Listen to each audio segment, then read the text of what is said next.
គេរៀបសួរអ្នកទាំងអស់គ្នាថ្ងៃនេះមានកម្មវិធីមួយចង់ប្រាប់មានភាពងាយស្រួលចំពោះអ្នកដែលចង់ចេះភាសាអង់គ្លេសដែលយើងទៅសេជាខ្មែរចេញជាភាសាអង់គ្លេសសេជាអង់គ្លេសចេញជាខ្មែរចឹងយើងចូលទៅក្នុងកម្មវិធីមួយមានឈ្មោះថា Play Store ចូលទាំងអស់គ្នាខ្ញុំចំណាយពេលយូរបន្តមកយើងវាយពាក្យថាខ្មែរ Translate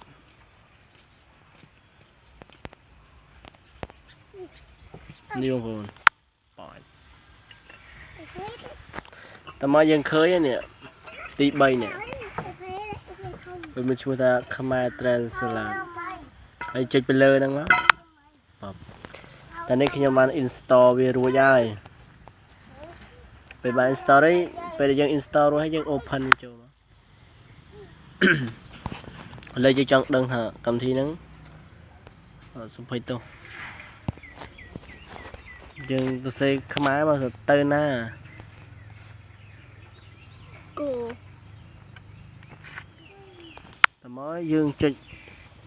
into English to English go ឃើញទេឥឡូវយើងទៅសេជាភាសាអង់គ្លេស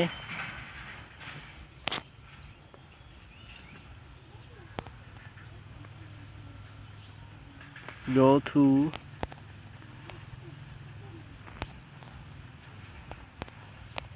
the market យើង to ខ្មែរវិញមើលទៅផ្សារកម្មវិធីងាយនេះគ្រាន់តែការចេះដឹងបន្តិចតួចហើយថ្ងៃនេះចង់ប្រាប់បងប្អូនតែប៉ុណ្ណេះហើយសូមជួយចុច Subscribe ហើយនឹង